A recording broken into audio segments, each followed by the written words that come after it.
الحمد لله نحمده ونستعينه ونستغفره ونؤمن به ونتوكل عليه ونعوذ بالله من شرور أنفسنا ومن سيئات أعمالنا من يهده الله فلا مضل له ومن يضلل فلا هادي له ونشهد أن لا إله إلا الله وحده لا شريك له ونشهد أن سيدنا ومولانا محمدا عبده ورسوله صلى الله تعالى على خير خلقه محمد وعلى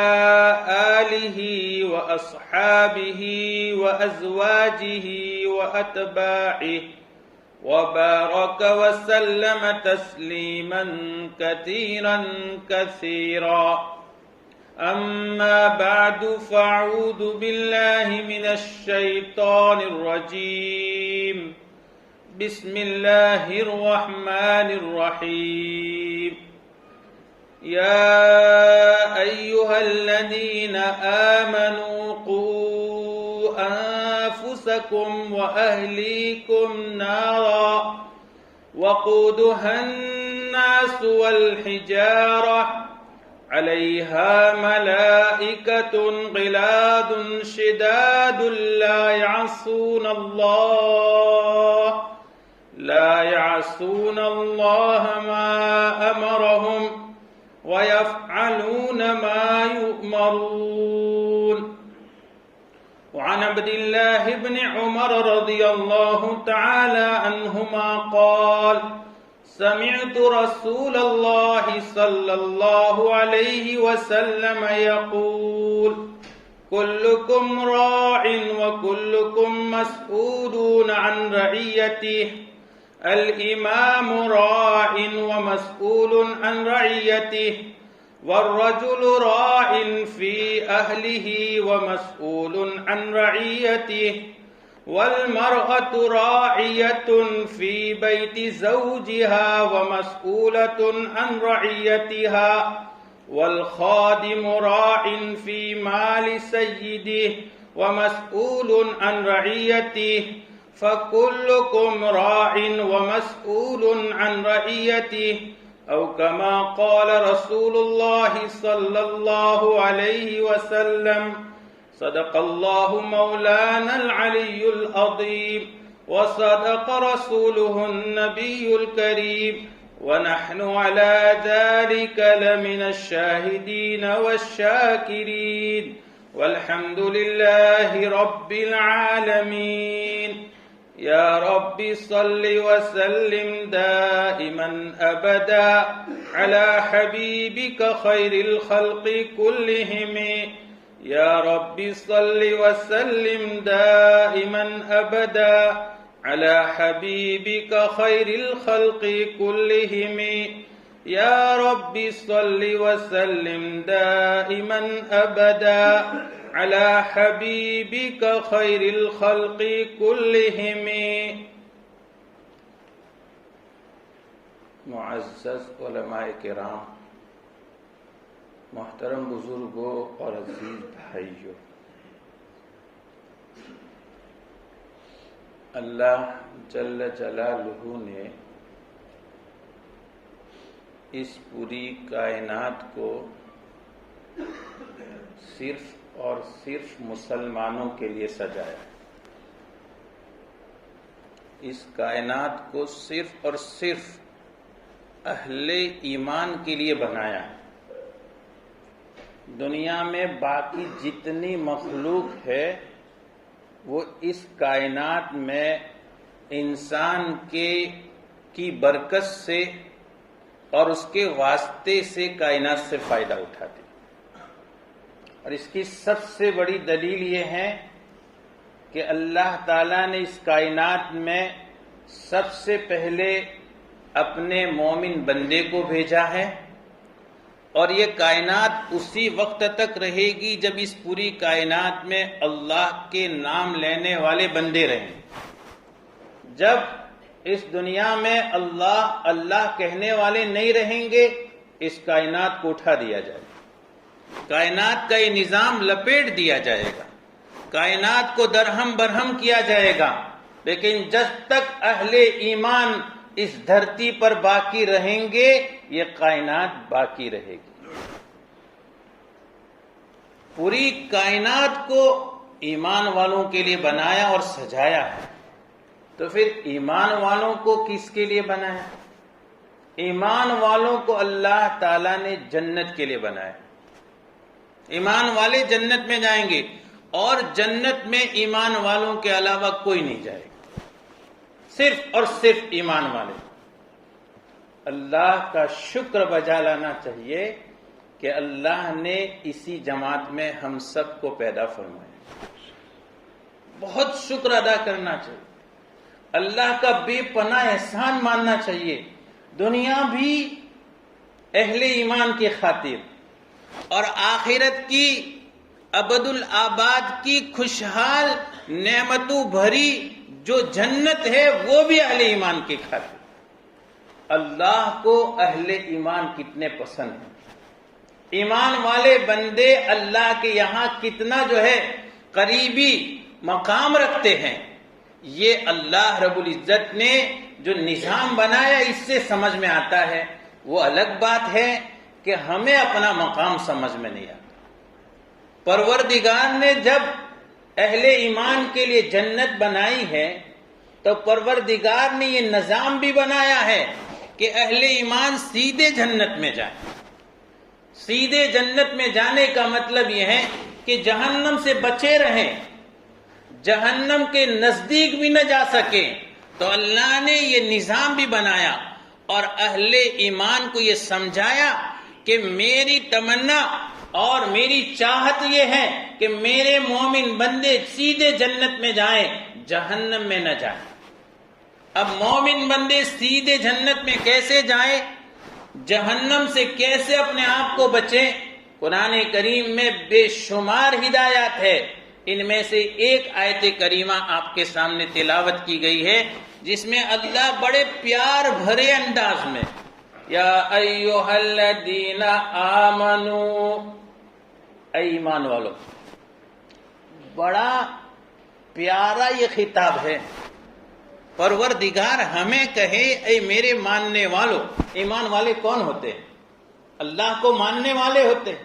پروردگار فرما رہے اے میرے ماننے والو، قوا انفسکم واہلیکم نارا، خود کو اور اپنے گھر والوں کو جہنم سے بچاؤ۔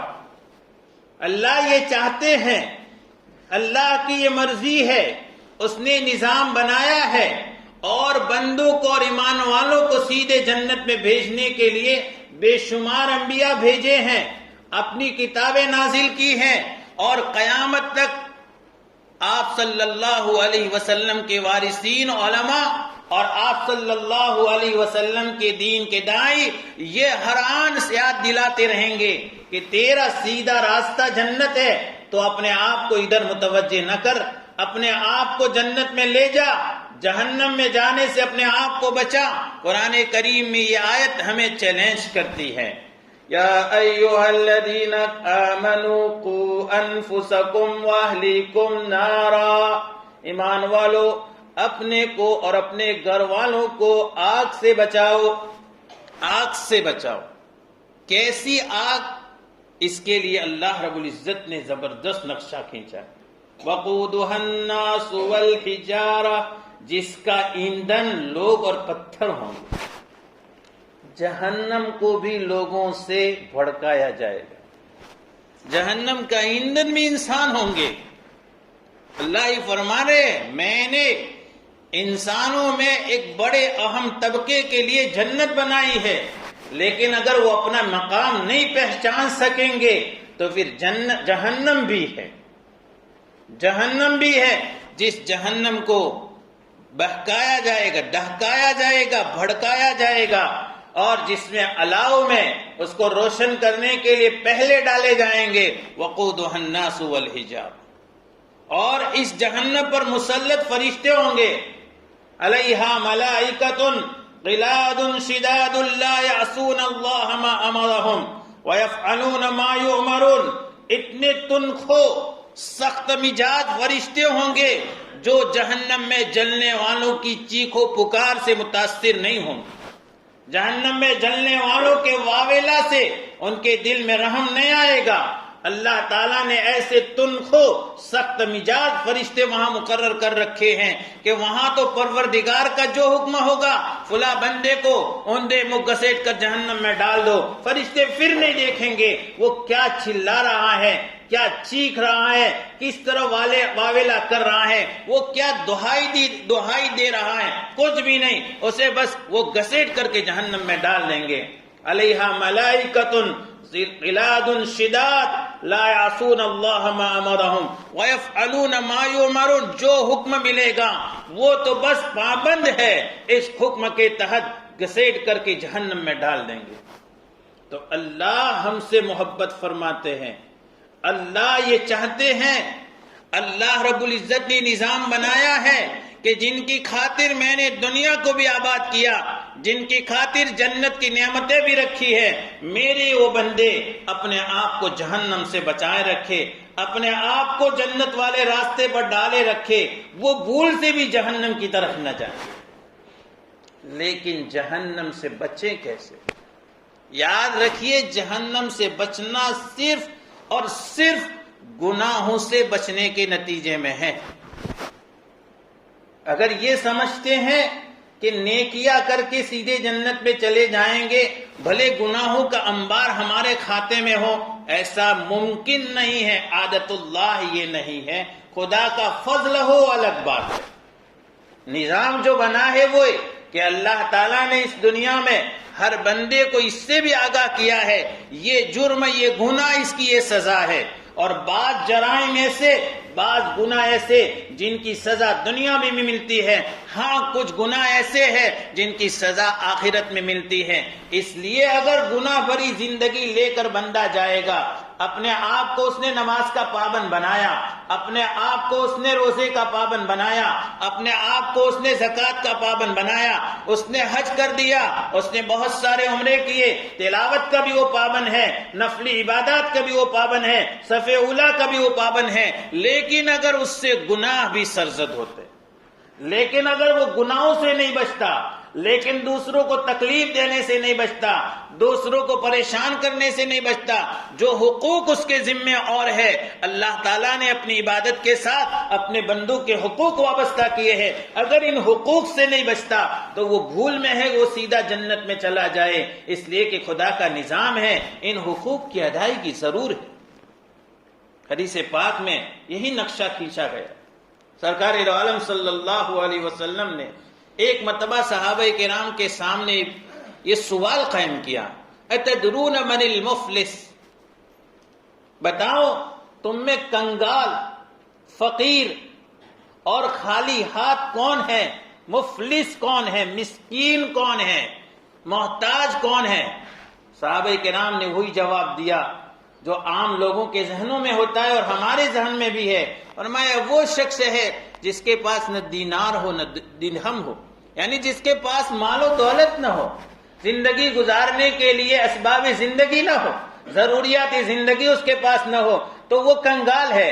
آپ نے فرمایا میری امت کا مفلس وہ ہے، میری امت کا مفلس وہ ہے کل قیامت کی دن اپنے نامہ اعمال میں نیکیوں کے بے شمار دفاتر لے کر آئے گا، جس میں اس کی نیکیاں رجسٹر ہوگی اور اس کے وہ انبار وہاں لگے ہوئے ہوں گے، تو نیکیوں کا بڑا خزانہ ساتھ میں لے کر کے آیا ہے، لیکن ہاں اس نے دنیا میں کسی کو مارا ہے، کسی کو گالی دی ہے، کسی کو ستایا ہے، کسی پر تہمت لگائی ہے، کسی کا حق مارا ہے، تو پھر وہ بھی وہاں لائن میں کھڑے ہوں گے، جو پروردگار سے مطالبہ کریں گے، اللہ کی عدالت قائم ہوگی، اور اس وقت اللہ کی حکومت کے سوا کوئی حکومت نہیں ہوگی۔ خدائے جل جلال کا اعلان ہوگا لمن الملک اليوم، آج بتاؤ دنیا میں تمہاری اپنی مجازی حکومتیں قائم تھی، تم دنیا میں اپنے آپ کو بہت بڑا لیڈر، بہت بڑا حاکم،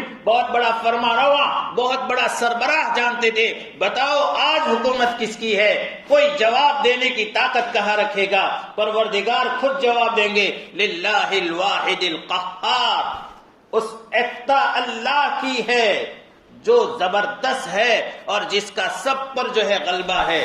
اس موقع سے وہ طلب کرنے والے کھڑے ہوں گے، اللہ سے فریاد کریں گے، اس نے مجھے گالی دی تھی، اس نے مجھے تماچا مارا تھا، اس نے مجھ سے خیانت کی تھی، اس نے میری زمین غصب کی تھی، اس نے میری دکان غصب کی تھی، اس نے مجھے دھوکہ دیا تھا، اس نے مجھے زخمی کیا تھا، میرے راستوں پر جو ہے روڑے اٹکائے تھے اور مجھے دنیا میں ذلیل کرنے، میری آبرو سے کھلواڑ کرنے میں اس نے کوئی کمی باقی نہیں رکھی تھی۔ پروردگار اس موقع سے اب اس سے کہیں گے، اس مجرم سے جو نیکیوں کے تو انبار لے کر آیا ہے لیکن اپنے کھاتے میں گناہوں کا بھی ایک بڑا حصہ ہے، اب یہ حقوق مانگیں گے۔ آپ صلی اللہ علیہ وسلم فرماتے ہیں وہاں اب ان کے حقوق چکانے کے لیے سوائے نیکیوں کے کچھ نہیں ہے۔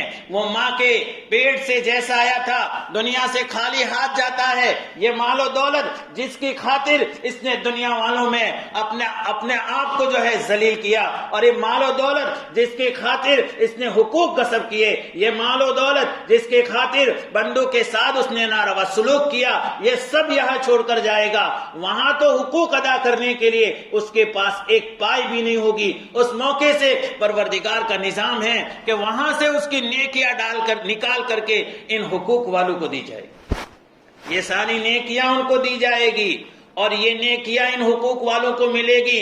نتیجہ یہ نکلے گا کہ خالی ہاتھ ہے، ساری نیکیاں ختم ہو گئی ہے اور ابھی حقوق طلب کرنے والے یہاں کھڑے ہیں۔ وہ پروردگار سے کہیں گے ان کو حقوق مل گئے، ہمارے حقوق باقی ہے۔ پروردگار دوسرا نظام بنائیں گے، کہیں گے اب ان کے گناہ اس کے سر پر ڈالو،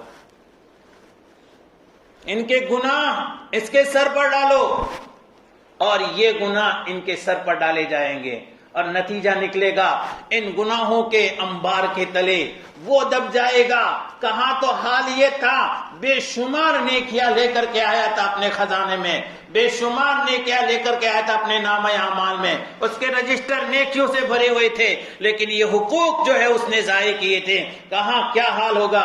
سارے گناہ اس پر ڈال دیے جائیں گے، اور اسی حدیث پاک میں آپ نے فرمایا پھر اس کو گھسٹ کر کے جہنم میں ڈال دیا جائے۔ کبھی سوچا میرے بھائیوں، عبادت کو بہت اہمیت دی ہے ہم نے، صف اولا کے ہم پابند بنے ہوئے ہیں، تلاوت کے ہماری عادت نہیں جاتی ہے، ہم روزے ادا کرتے ہیں، نوافل کا اہتمام کرتے ہیں، لیکن بندوں کے حقوق کے سلسلے میں، گناہوں کے سلسلے میں ہمارا رویہ ایسا ہے کہ آج گناہوں کو گناہ سمجھتے نہیں، گناہوں کو گناہ نہیں سمجھتے۔ ایک حدیث پاک ہے، بڑی لمبی حدیث ہے، حضرت ابو ہریرہ رضی اللہ تعالیٰ عنہ فرماتے ہیں ایک موقع پر آپ صلی اللہ علیہ وسلم نے اعلان فرمایا، کون ہے جو مجھ سے نصیحت کی چند باتیں سیکھ لے تاکہ وہ خود اس پر عمل کرے اور پھر وہ نصیحت کی باتیں دوسروں تک پہنچائے، وہ عمل کرے۔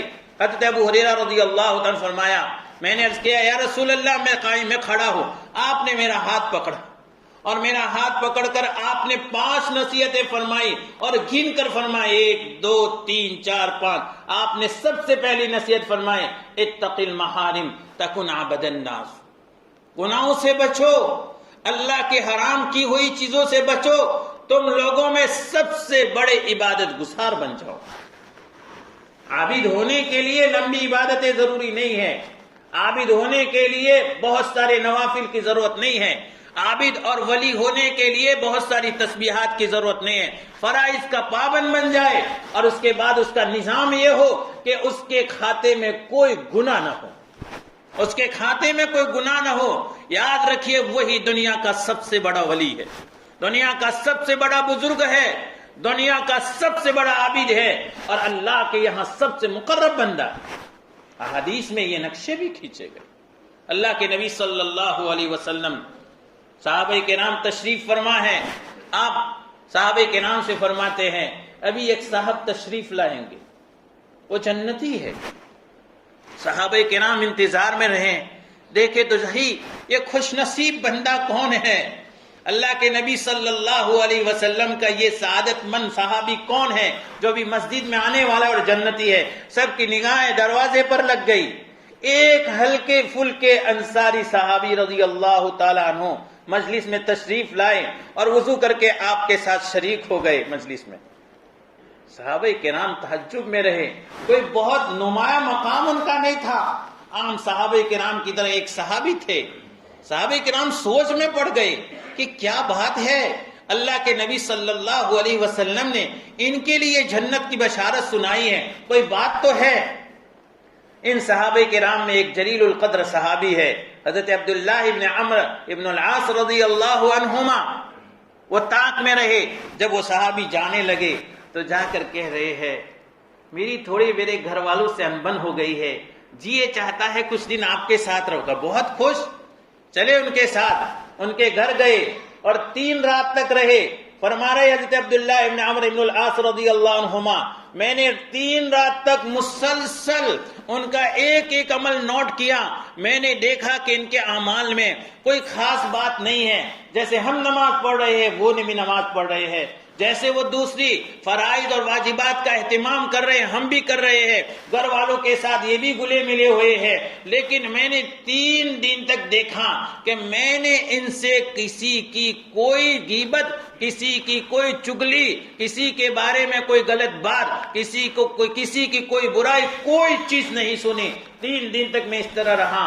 جب تیسرے رات میں دیکھتا تھا کہ وہ ایسے ہی سوتے تھے جیسے ہم سوتے ہیں، کروٹ بدلتے ہوئے جب آنکھ کھل جاتی تھی، نیند اچاٹ ہو جاتی تھی تو سبحان اللہ اللہ اکبر پڑھتے تھے، اور رات کے آخری پہر میں اٹھ کر تہجد پڑھتے ہیں. کوئی نیا نظام نہیں ہے ان کا.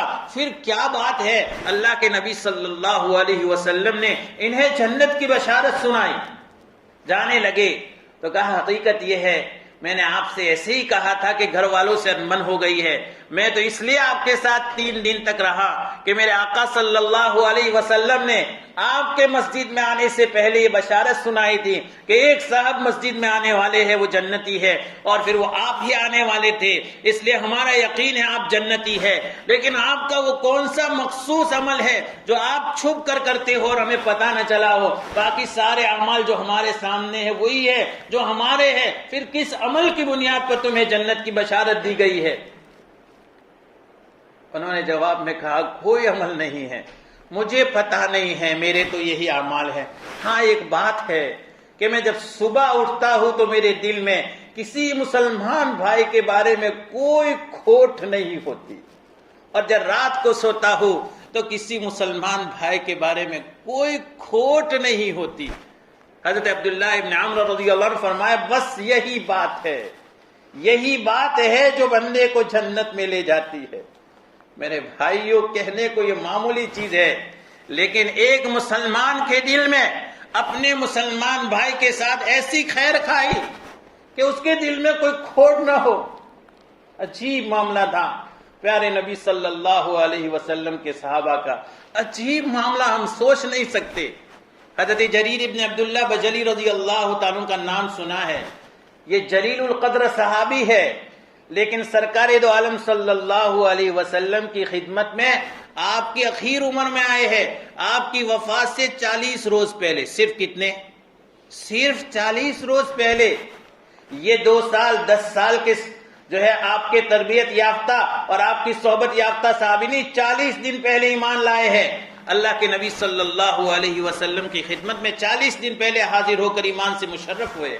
لیکن حال یہ تھا، ایک دن اپنے آزاد کردہ غلام سے کہا کہ بازار جاؤ یہ 300 درہم لے جاؤ، اور جو ہے لیے نہیں درہم بلکہ کہا بازار جاؤ اور 300 درہم میں ایک گھوڑا خرید کر کے لے آؤ. وہ بازار گئے، انہیں ایک گھوڑا پسند آیا، انہوں نے سودا کیا اور کہا 300 درہم میں بیچنے کا. ہاں بہت اچھا گھوڑا ہے، بیچنا ہے. کہا چلو میں نے خرید لیا، لیکن ایسا کرو میرے ساتھ چلو، میرے آقا آپ کو اس کا دام دے دیں گے. 300 درہم میں لایا نہیں ہوں، وہ میرے آقا دے دیں گے. وہ چلے اور اللہ کے نبی اور وہ حضرت اب جریر بن عبداللہ بجلی رضی اللہ عنہ کی خدمت میں پہنچے. جا کر کے آزاد شدہ غلام نے یہ کہا یہ گھوڑا 300 درہم میں خرید کر لایا، وہ بڑا اچھا ہے. انہوں نے گھوڑا دیکھا اور اس گھوڑے بیچنے والے سے مالک سے کہا آپ نے 300 میں بیچا ہے؟ کہا کہ اگر میں 400 میں خریدوں تو بہت اچھی بات ہے، آپ اگر مجھے زیادہ دیں گے تو میرے لیے تو کیا حرج ہے۔ کہ اگر 500 میں خریدوں تو کہا بہت اچھی بات ہے، کیا حرج ہے۔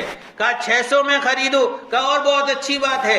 کہا 700 میں خریدوں، کہا اور بہت اچھی بات ہے۔ حتیٰ کہ کہا میں 800 میں خریدتا ہوں۔ کتنے میں؟ 300 درہم کا گھوڑا جو ان کے لیے خریدا جا چکا ہے، سودا ہو چکا ہے، لیکن اس پر 500 درہم دے رہے ہیں۔ کس بنیاد پر؟ تو انہوں نے بیچا، 800 میں خریدا، لے لیا۔ اب دوسرے بھی مجلس میں تو ہوں گے، انہیں تعجب ہو رہا ہے ان کے اس معاملے پر۔ جو گھوڑا 300 میں مل رہا تھا 500 زیادہ دے کر کے انہوں نے اپنے حق میں اتنا نقصان کیوں کیا ہے؟ تو پوچھا حضرت جریر رضی اللہ تعالیٰ عنہ سے کہ آپ نے 800 میں خریدا یہ گھوڑا جو 300 میں مل رہا تھا؟ ہاں۔ کہا ایسا کیوں کیا؟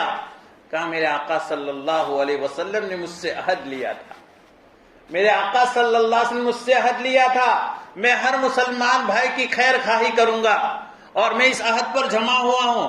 میں نے یہ گھوڑا دیکھ کر اندازہ کر لیا تھا کہ یہ گھوڑا 300 درہم کا نہیں ہے، یہ گھوڑا 800 درہم کا ہے۔ ہو سکتا ہے اس نے کسی مجبوری میں 300 میں بیچ دیا ہے، لیکن مجھے اچھا نہیں لگا میں اس کی مجبوری سے فائدہ اٹھاؤں۔ میرے آقا صلی اللہ علیہ وسلم سے میرا کیا ہوا عہد باقی تھا، میں نے مسلمان بھائی کی، اپنے مسلمان بھائی کی خیر خواہی کی خاطر میں نے جتنی کی قیمت کا یہ گھوڑا بنتا تھا، 800 درہم کی قیمت کا یہ گھوڑا تھا، میں نے اس کو 800 درہم میں یہ گھوڑا دے دی، میں نے 800 درہم دے کر یہ گھوڑا خریدا۔ میں کسی مسلمان بھائی کی بدخواہی نہیں کر سکتا۔ کہاں ہے وہ اور کہاں ہے ہم؟ ہمارا حال کیا ہے؟ ہم اپنے آپ کو سچا پکا مومن سمجھتے ہیں۔ حضرت انس رضی اللہ تعالیٰ عنہ سے بھی سرکار دو عالم صلی اللہ علیہ وسلم نے ایک مرتبہ بڑا پیارا خطاب کر کے فرمایا تھا، یا بنیہ، میرے بیٹے، اگر تم سے یہ ہو سکتا ہے کہ تمہاری صبح اور تمہاری شام اس حال میں ہو کہ کسی مسلمان بھائی کے دل میں کوئی کھوٹ نہ ہو تو ایسا ضرور کرو۔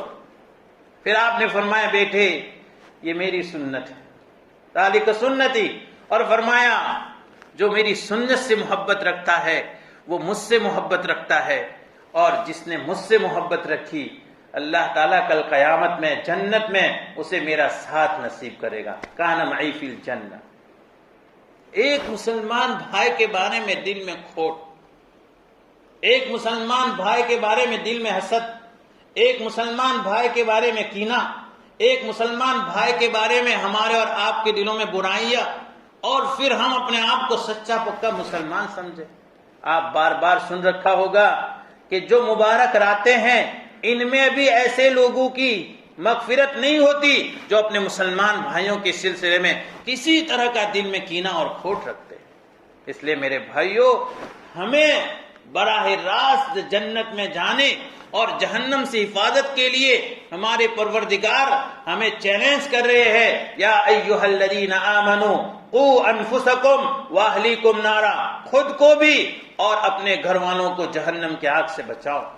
جہنم کی ایسی تیز جلنے والی جس میں انسان اور پتھر ڈالے جائیں گے، اس سے بچاؤ، اور بچانے کا یہی راستہ ہے اپنے آپ کو گناہوں سے بچاؤ، اپنے گھر والوں کو گناہوں سے بچاؤ۔ پہلی ذمہ داری اپنے آپ کو گناہوں سے بچانے کی، اور دوسری ذمہ داری اپنے گھر والوں کو گناہوں سے بچانے کی۔ ہم اور آپ اگر صرف پہلی ذمہ داری پوری کر رہے ہیں تو بھی یاد رکھے نہیں بچ سکتے جب تک کہ ہم دوسری ذمہ داری پوری کرنے والے نہیں ہوں گے۔ ہمارے بچوں کو، ہمارے ماتحتوں کو، ہمارے گھر والوں کو، ہماری ماں اور بہنوں کو، ہمارے بھائی بہنوں کو، اور ہماری بیوی اور بچوں کو، سب کو یہ پیغام دینا ضروری ہے، سب کو یہ سمجھانا ضروری ہے، سب کو یہ سکھانا ضروری ہے کہ ہم جنت میں جانا چاہتے ہیں تو پہلا کام ہمارا یہ ہے کہ ہم جہنم میں جانے والے سے اعمال سے، جہنم میں لے جانے والے گناہوں سے اپنے آپ کو بچائیں۔ یہ ذمہ داری ہے۔ میں نے ابھی آپ کے سامنے جو حدیث پاک پیش کی ہے اسی میں بھی اللہ کے نبی صلی اللہ علیہ وسلم نے یہ ذمہ داری ہمیں سمجھائی ہے، کلکم راعٍ وکلکم مسئول عن رعیتہ، تم میں سے ہر ایک اپنے گھر کا نگران ہے، تم میں سے ہر ایک ذمہ دار ہے اور ہر ایک سے اپنی ذمہ داری کے بارے میں سوال ہوگا. یہ نہ سمجھے ہم کہ ہم اپنی ذمہ داری اپنے آپ پر ادا کر دیں گے, ہم چھوٹ جائیں گے. اپنے اولاد کی ذمہ داری بھی ہم پر ڈالی گئی ہے. آپ نے فرمایا الرجل راع فی اہلہ ومسئول عن رعیتہ, ایک مرد اپنے گھر والوں کے سلسلے میں ذمہ دار ہے. جیسی اپنی تربیت اس کے لیے ضروری ہے, اپنے بال بچوں کی تربیت بہت ضروری ہے. اور اس ماحول میں جہاں آج وبائیں, بلائیں, پریشانیاں, مصیبتیں اس طرح سے جو ہے عام ہو گئی ہے کہ ایک اچھا مسلمان بھی اپنے آپ کو گناہوں سے بچانا چاہے نہیں بچا سکتا. پھر ایک نوآموز بچہ اور ابھی جو ہے نوجوان جس کے جذبات بھڑکے ہوئے ہیں وہ کیسے اپنے آپ کو گناہوں سے بچا سکتا؟ یہ ہماری ذمہ داری ہے. آج ہمارا حال یہ ہے, ہم اپنے آپ کو تھوڑا پابند بنا دیں, ہم اپنے آپ کو نماز کا پابند بنا دیں, ہم اپنے آپ کو تسبیحات کا پابند بنا دیں, لیکن ہماری اولاد رات اور دن کہاں جاتی ہے, کہاں رہتی ہے, کن کے ساتھ ان کے تعلقات ہے, کن کے ساتھ ان کا اٹھنا بیٹھنا ہے, وہ کب سوتی ہے, کب جاگتی ہے, نمازوں میں ان کی حاضری ہے یا نہیں ہے, صف اولیٰ کے وہ پابند ہے کہ نہیں ہے, تلاوت کرتے یا نہیں کرتے ہیں, گناہوں سے بچتے یا نہیں بچتے. ہم نے اپنی آنکھوں پر پٹیاں لگا رکھی, صرف آنکھیں بند نہیں ہیں, ہم نے آنکھیں بند نہیں کی ہے, اپنی آنکھوں پر پٹیاں لگا رکھی ہے کہ ہمیں نظر آتا ہے لیکن اس کے باوجود ہم نگاہیں نیچی کی ہو. آج ہماری اولاد کہاں جا رہی, کیا کر رہی ہے, کوئی کسی طرح کا دھیان نہیں ہے.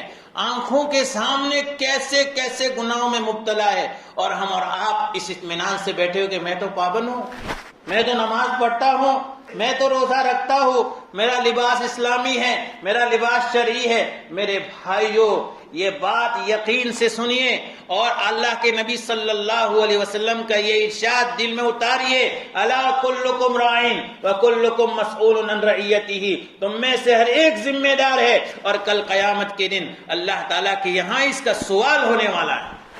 اپنے اولاد کی تربیت کے سلسلے میں جو غفلتیں ہو رہی ہے اور خالی ہم زبانی جمع خرچ کر رہے ہیں, ماحول خراب ہو رہا ہے, ماحول خراب ہو رہا ہے, ماحول بگڑ رہا ہے. لوگ جو ہے بچے ہمارا کہنا نہیں مانتے. میرے بھائیو, اتنا کہنے سے کافی نہیں ہے. قرآن کریم کی آیت ہمیں سمجھا رہی ہے اپنی اولاد کو گناہوں سے بچانے کے لیے ایسی ہی محنت کرنا ضروری ہے جیسے ہمارے سامنے کوئی آگ جل رہی ہو اور ہماری اولاد اگر اس میں کودنا چاہتی ہو تو کیا ہم اس طرح سے شور بچا کر کے جو اپنی ذمہ داری پوری کر لیتے ہیں؟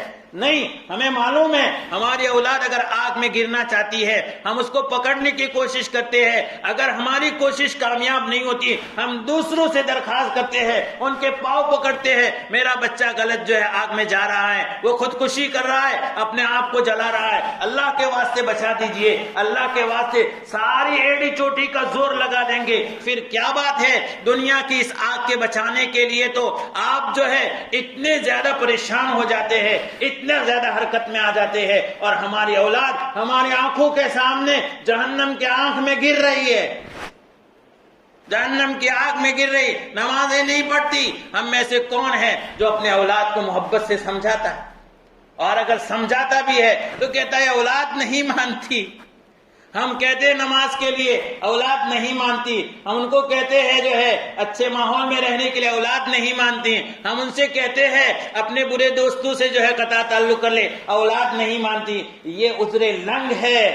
اگر دنیا کی آگ میں گرنے کے لیے آپ اتنی محنت کر سکتے ہیں تو آخرت کی آگ میں, جہنم کی آگ میں اپنی اولاد گر رہی ہے. صرف اتنی زبانی جمع خرچ سے ہم ان کو جہنم سے نہیں بچا سکتے. اس کے لیے پہلا کام یہ ہے اپنے اولاد کے دل و دماغ میں یہ بات اتاریے کہ اگر تم اس دنیا میں کتنے ہی خوشحال رہو اور تم دنیا میں تمہیں کتنی ہی آسانیاں اور راحتیں نصیب ہو جائے, لیکن اگر جہنم کی آگ سے محفوظ نہیں کر سکتے اپنے آپ کو تو تم سے بڑا بدقسمت کوئی انسان نہیں.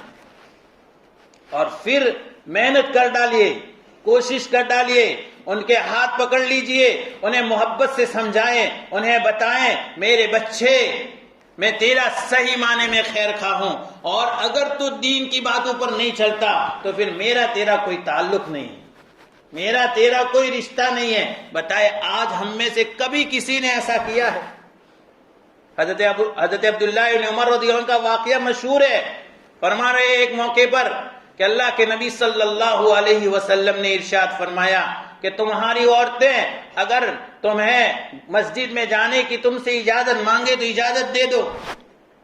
وہاں ان کے ایک صاحبزادے حضرت بلال موجود تھے. انہوں نے دنیا کا ماحول دیکھا تھا، اس زمانے میں ماحول اب بدلنے لگا تھا. انہوں نے کہا ہم تو اجازت نہیں دیں گے. اتنی بات سنی تھی حضرت ابن عمر رضی اللہ عنہ کا اتنا غصہ آیا، اور میں تمہارے سامنے حدیث پیش کر رہا ہوں اور تم یہ بتا رہے ہو کہ ہم مسجد میں جو ہے ان کو آنے نہیں دیں گے، ہم اجازت نہیں دیں گے. حالانکہ حضرت ابن عمر کی ان صاحبزادے کی بات بہت صحیح تھی، کیونکہ اس زمانے کے اعتبار سے مسجد میں عورتوں کے آنے میں فتنے ہو سکتے تھے. اللہ کے نبی صلی اللہ علیہ وسلم کے زمانے میں وہ فتنے نہیں تھے، لیکن انداز صحیح نہیں تھا جس سے براہ راست حدیث کا انکار ہو رہا تھا. حضرت ابن عمر کو اتنا غصہ آیا، فرمایا میں زندگی بھر تجھ سے بات نہیں کروں گا. حدیث میں جملہ لکھا ہوا ہے، موت تک اپنے اس بیٹے سے بات نہیں کی. صرف ایک سنت کا انکار اس طرح سے کر رہے ہیں جس میں حقیقت میں حدیث کا انکار نہیں تھا. وہ تو دنیا کی حالت دیکھ کر کے گویا یہ بتا رہے تھے کہ اب زمانہ نہیں رہا، اور ہمارے سامنے شریعت کا جنازہ نکل رہا ہے. ہمارے سامنے ہمارے بچے ارتداد کے دہانے پر کھڑے ہو گئے ہیں میرے بھائیوں. اور اس موبائل کے فتنے نے ہماری اولادوں کے دلوں کے اندر سے ایمان کے کھرجنے کی ساری تیاری کر ڈالی. بے خبر نہ رہیے، بھولے نہ بنیے. ہم کو سب معلوم ہے اور ہم سب جانتے ہیں ہماری اولاد اس فتنے کے نتیجے میں کہاں چلی گئی ہے. اللہ حفاظت فرمائے، اللہ حفاظت فرمائے، آمین. اللہ حفاظت فرمائے. اگر ہم نے ابھی خبر نہیں لی تو اللہ حفاظت فرمائے، پھر حالات اس سے بھی ابتر ہو جائیں گے اور پھر ہم روتے رہیں گے لیکن اس کی تلافی نہیں ہوگی. اور یاد رکھیے اللہ کے نبی صلی اللہ علیہ وسلم کا یہ اعلان ہے، الا کلکم راعٍ ومسئول عن رعیتہ. کل قیامت کے دن اس ذمہ داری کا ہمیں اللہ کے یہاں سوال ہوگا اور اس کا جواب دینا ہے. اس لیے آیت کریمہ کی اس روشنی میں درد کے ساتھ آپ سے درخواست کر رہا ہوں، ہم اپنے آپ کو صرف نہیں، اپنے بچوں کو، اپنے گھر والوں کو جہنم سے آگ سے بچانے کی فکر کریں. اور اس کا پہلا مرحلہ حدیث پاک میں دین کے احکام میں سے بچوں کو سب سے پہلے بالغ ہونے سے پہلے جس دینی حکم کی تربیت کے لیے جو ذمہ داری دی گئی ہے وہ نماز کی پابندی. آپ نے حدیث پاک میں فرمایا جب بچے 7 سال کے ہو جائے انہیں نماز کا حکم دو. 7 سال کے ہونے پر نماز فرض نہیں ہوئی ہے ان پر، لیکن ابھی سے عادت ڈالو. اور 10 سال کے ہو جائے تو پھر انہیں اگر نماز چھوڑ دے تو اس پر ان کی پٹائی کرو، ان کی تنبیہ کرو. نماز فرض نہیں ہوئی ہے، لیکن کیا بات ہے، اسی لیے کہ اگر بالغ ہونے تک ان کی نماز کی عادت نہیں بنی، پھر بالغ ہونے کے بعد ہم روتے رہیں گے اور نماز کی عادت نہیں بنے گی. اس لیے کہ جو زمانہ تھا انہیں اس بات کا احساس دلانے کا کہ بیٹوں یہ اللہ کے گھر میں جا کر کے اپنی پیشانی ٹکا کر کے جو دل کا سکون ملتا ہے وہ اس زمانے میں ملتا ہے. اور جب بچے اس کے عادی بن جائیں گے، امام غزالی رحمۃ اللہ نے لکھا ہے کہ ہر چیز پہلے ریا ہوتی ہے، دکھلاوا ہوتی ہے. یہ بچے نماز پڑھیں گے اس کی کیا حقیقت ہے؟ ان کے پاس ابھی پاکی صفائی کے مسائل نہیں ہیں، لیکن یہ ریا ہے، دکھلاوا کوئی بات نہیں ہے. ریا ہوتی ہے، اس کے بعد پھر عادت بنتی ہے اور اس کے بعد عبادت بنتی ہے. ابھی ریا ہے، پھر عادت بنے گی اور پھر یہی نماز ان کی عبادت بنے گی.